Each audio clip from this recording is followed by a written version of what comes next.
நிலவின் ஒளியை பிடித்து பிடித்து பாலில் நனைத்து கன்னங்கள் செய்து விட்டார்.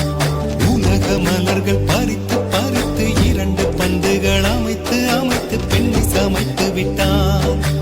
அழகு என்பது ஆண்பாலா பெண்பாலா என்பதில் எனக்கு சந்தேகம் தீர்ந்தது. அழகு என்பது நிச்சயம் பெண்பாலடா. கவிதை என்பது மொழியின் வடிவம் என்றொரு கருத்தும் இன்று உடைந்தது. கவிதை என்பது கன்னி வடிவமடா.